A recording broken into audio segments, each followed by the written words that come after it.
Julho de 1968, Serra da Mantiqueira, Minas Gerais.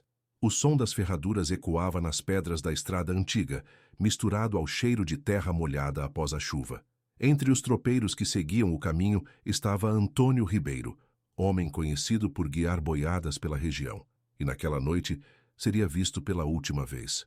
Antônio carregava 3 mulas com mercadorias, sacos de farinha, rapadura, queijos embrulhados em panos de algodão e algumas ferramentas que levaria para a feira de Santo Antônio do Rio abaixo.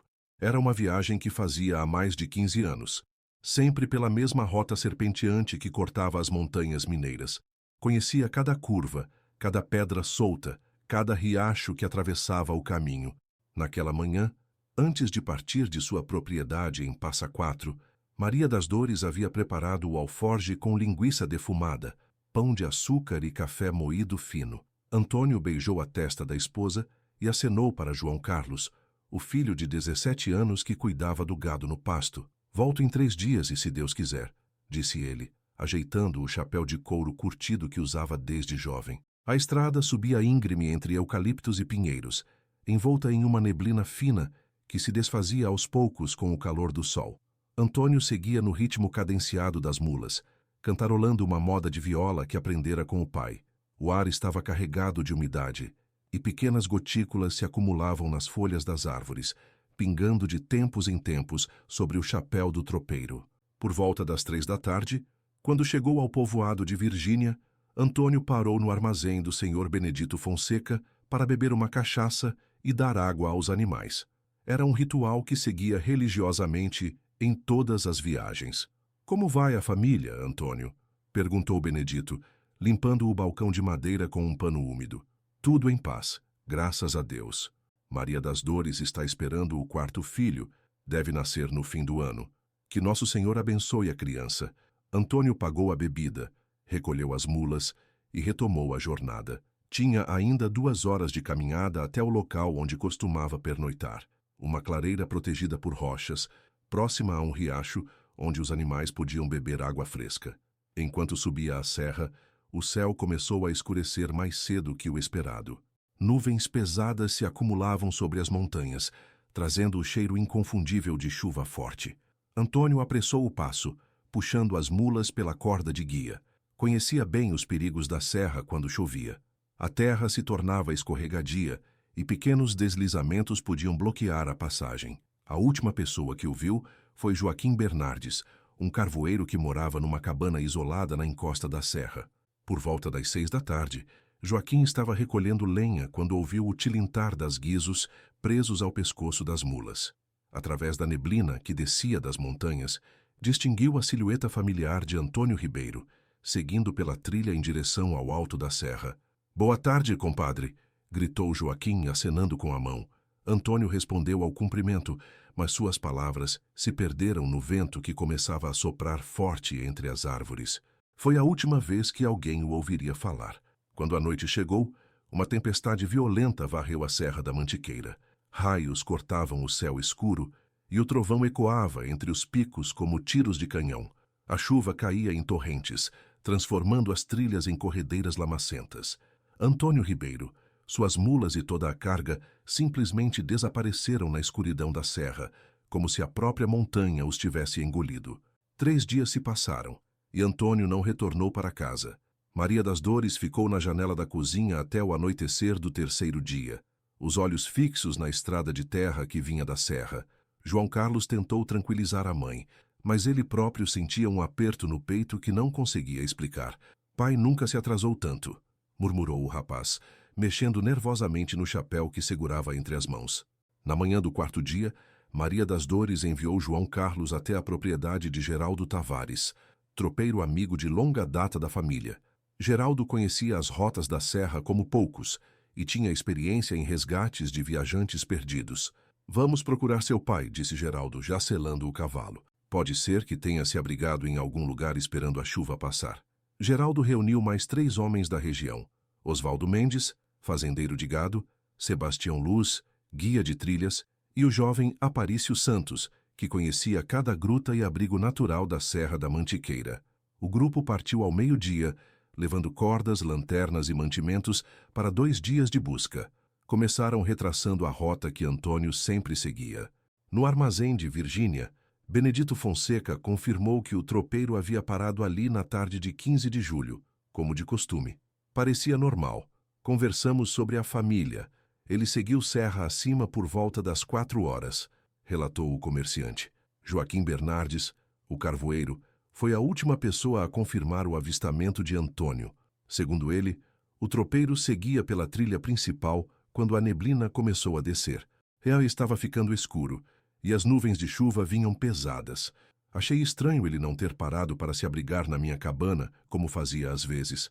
O grupo de busca seguiu pela trilha principal da serra, procurando rastros, pegadas ou qualquer sinal das mulas. A chuva dos dias anteriores havia lavado a terra, apagando pegadas e deixando apenas lama fresca e folhas caídas. Vasculharam grutas, investigaram barrancos, gritaram o nome de Antônio até a voz ficar rouca. Na região onde o tropeiro costumava acampar, a clareira próxima ao riacho, não encontraram nem cinzas de fogueira, nem marcas de cascos de animal.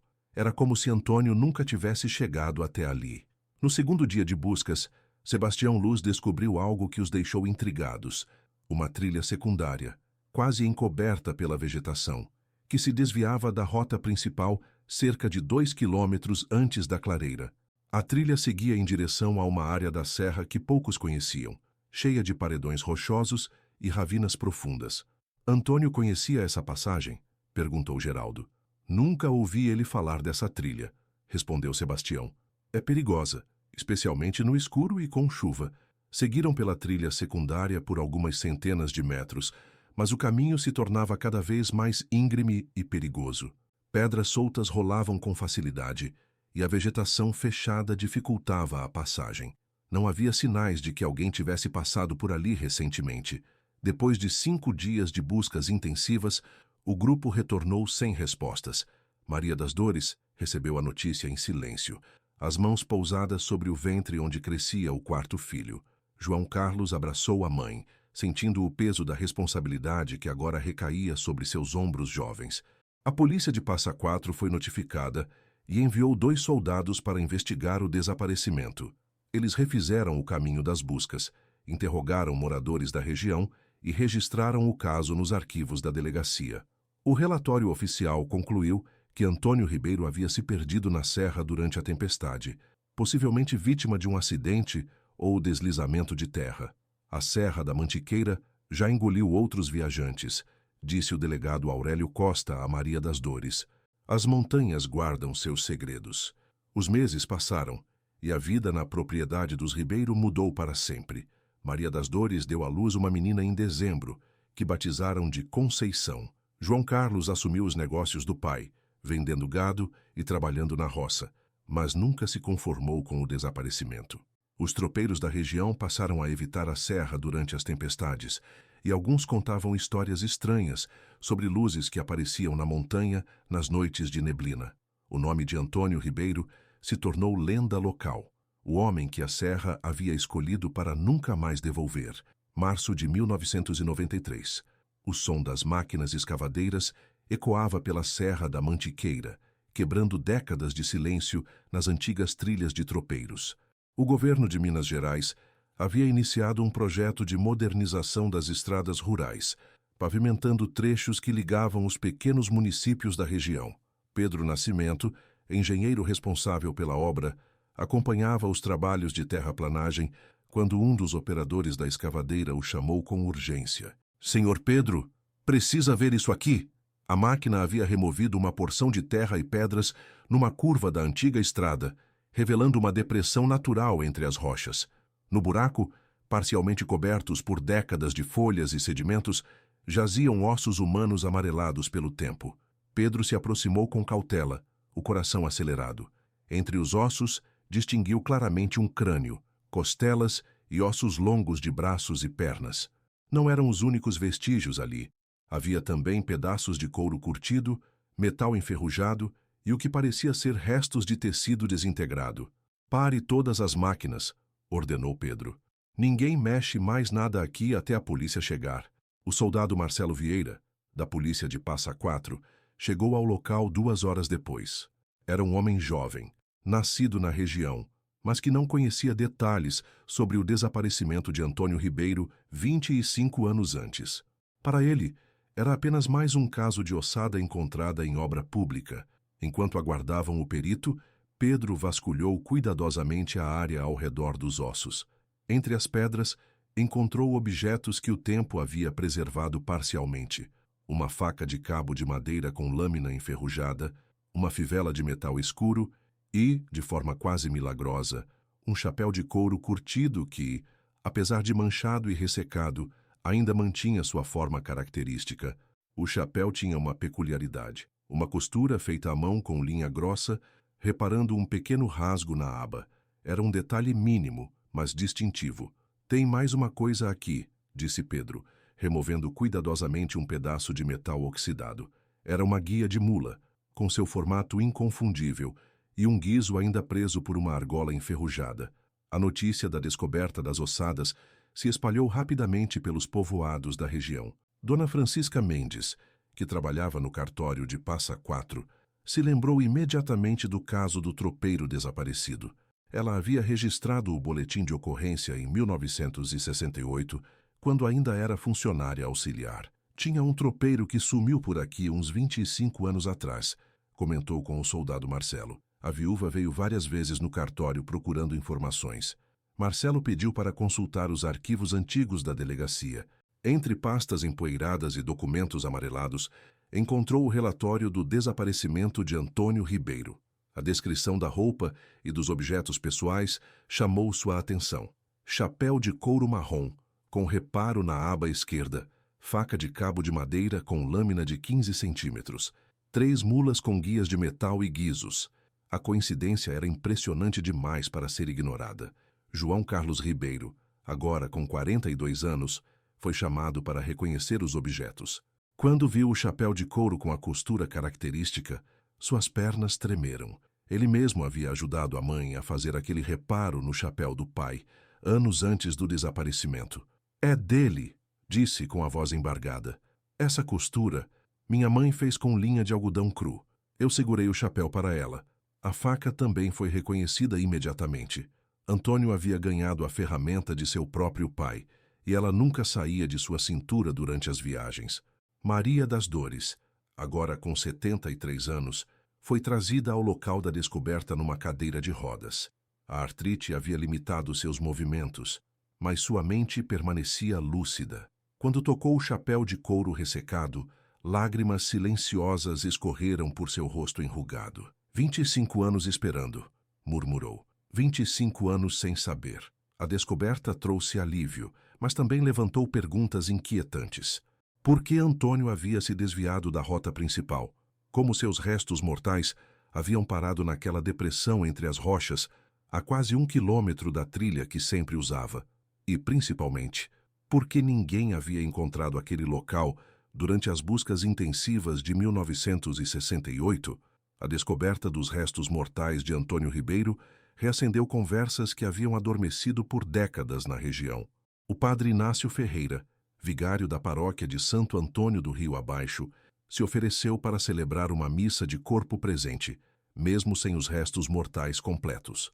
Foi durante os preparativos para a cerimônia que Dona Lourdes Bernardes, filha do carvoeiro Joaquim que havia falecido em 1981, procurou João Carlos com uma informação que guardava há 25 anos. "Preciso te contar uma coisa sobre seu pai", disse ela, as mãos tremendo ligeiramente. "Meu pai me fez jurar que nunca falaria, mas agora que ele morreu e vocês encontraram os ossos..." João Carlos a recebeu na sala da casa onde havia nascido, acompanhado de Maria das Dores e da irmã Conceição, agora com 24 anos. Lourdes respirou fundo antes de começar. Na noite que seu pai desapareceu, meu pai não estava só na cabana. Tinha mais 2 homens com ele, Raimundo Cardoso e o irmão dele, Juvenal. Eles tinham vindo de São João del Rei. Diziam que estavam fugindo de uma confusão por lá. Maria das Dores se inclinou para a frente na cadeira de rodas, os olhos fixos em Lourdes. Que tipo de confusão? Roubo.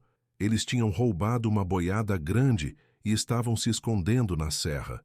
Meu pai deixou eles ficarem na cabana porque Raimundo era primo distante da nossa família. Lourdes contou que, quando Antônio passou pela cabana naquela tarde, cumprimentando Joaquim como sempre fazia, os irmãos Cardoso ficaram nervosos. Eles perguntaram quem era aquele homem, quantas vezes passava por ali, se carregava muito dinheiro nas viagens. Meu pai tentou acalmar eles. Disse que seu pai era homem trabalhador, tropeiro honesto. Mas Raimundo ficou interessado na carga que as mulas levavam. Falou que podia ter dinheiro da venda de gado, ouro, coisa de valor. O coração de João Carlos disparou. Ele começava a compreender o que havia acontecido na serra 25 anos atrás. Quando escureceu e começou a chover, os dois saíram da cabana. Meu pai tentou impedir, mas Raimundo disse que iam só dar uma olhada, ver se conseguiam alguma coisa. Voltaram depois da meia-noite, molhados e nervosos. Lourdes fez uma pausa, limpando os olhos com as costas da mão. No dia seguinte, eles foram embora cedo, antes do sol nascer. Levaram 3 mulas que não eram delas. Meu pai percebeu, mas ficou com medo de falar alguma coisa. Por que seu pai nunca contou isso para a polícia? Perguntou Conceição. Porque Raimundo ameaçou matar nossa família se meu pai abrisse a boca. E por quê? Porque meu pai tinha certeza de que tinha acontecido uma desgraça com seu pai, mas não tinha coragem de assumir que tinha ajudado os assassinos sem saber. A revelação de Lourdes mudou completamente a compreensão sobre o destino de Antônio Ribeiro. Não havia sido um acidente, nem um tropeiro perdido na tempestade. Havia sido um crime premeditado, um assalto que terminara em tragédia. João Carlos procurou o soldado Marcelo para relatar as novas informações. Uma investigação mais detalhada revelou que Raimundo Cardoso havia sido preso em Barbacena 3 meses após o desaparecimento de Antônio, acusado de roubo de gado e porte ilegal de arma. Havia cumprido 2 anos de prisão e depois se mudado para o Rio de Janeiro, onde morreu em 1987, numa briga de bar. Juvenal Cardoso havia morrido ainda mais cedo, em 1975, vítima de tuberculose numa cadeia de Belo Horizonte. Com os 2 suspeitos mortos, não haveria julgamento nem punição legal. Mas a família Ribeiro finalmente tinha respostas para perguntas que os atormentavam há décadas. A análise forense dos ossos confirmou que se tratava de um homem adulto, com idade compatível com a de Antônio na época do desaparecimento. Não foram encontrados sinais evidentes de violência nas ossadas, mas o perito explicou que ferimentos em tecidos moles não deixariam marcas nos ossos após tanto tempo. O mais provável é que tenham roubado a carga e abandonado seu pai na serra, disse o perito a João Carlos. Se ele estava ferido ou apenas perdido na tempestade, não temos como saber. O enterro de Antônio Ribeiro aconteceu numa manhã fria de abril de 1993, 25 anos depois de seu desaparecimento. O caixão de madeira simples foi carregado por João Carlos, seu filho mais novo, Eduardo, 2 netos e vizinhos que se lembravam do tropeiro desaparecido. Maria das Dores, em sua cadeira de rodas ao lado da sepultura, segurava nas mãos o chapéu de couro que havia identificado o marido. Havia insistido para que fosse enterrado junto com ele. Agora ele pode descansar, murmurou, depositando o chapéu sobre o caixão antes que fosse baixado à terra. O padre Inácio leu uma passagem do Evangelho sobre o pastor que deixa 99 ovelhas para procurar a que se perdeu.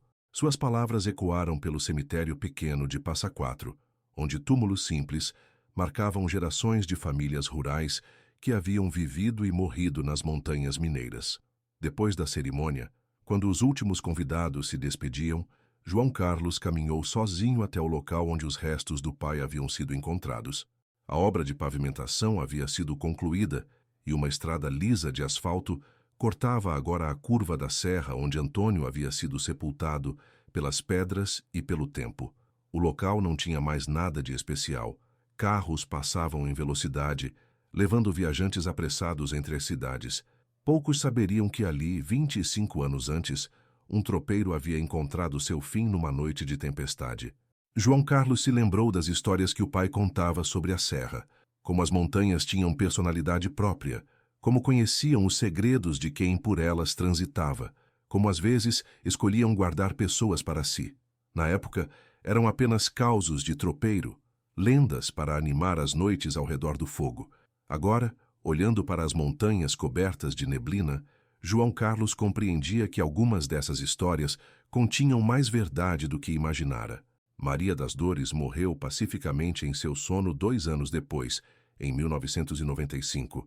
Seus últimos meses foram marcados por uma serenidade que a família não via há décadas. Ela havia finalmente encontrado as respostas que procurava e podia partir em paz. O sítio da família Ribeiro foi vendido em 1998. João Carlos se mudou para Cruzeiro, em São Paulo, onde trabalhou numa fábrica até se aposentar. Conceição casou-se com um professor e se mudou para Belo Horizonte. Eduardo, o filho mais novo de Antônio, que nasceu após o desaparecimento do pai, tornou-se caminhoneiro e percorreu as estradas do Brasil, sempre evitando as serras de Minas Gerais. A história do tropeiro desaparecido se tornou parte do folclore local. Motoristas que conhecem a região às vezes contam aos passageiros sobre o homem que a serra guardou por 25 anos e sobre como as montanhas mineiras têm memória longa e paciência infinita. Na curva da estrada onde Antônio foi encontrado, uma pequena cruz de madeira foi erguida por devotos anônimos. Não traz nome nem data, apenas a inscrição simples: Tropeiro, descanse em paz. De vez em quando, viajantes deixam flores silvestres ao pé da cruz, especialmente nas noites de tempestade, quando o vento sopra forte entre os picos da Serra da Mantiqueira e o eco das montanhas parece carregar ainda o tilintar distante de guizos de mulas, seguindo estradas que só existem na memória e no tempo.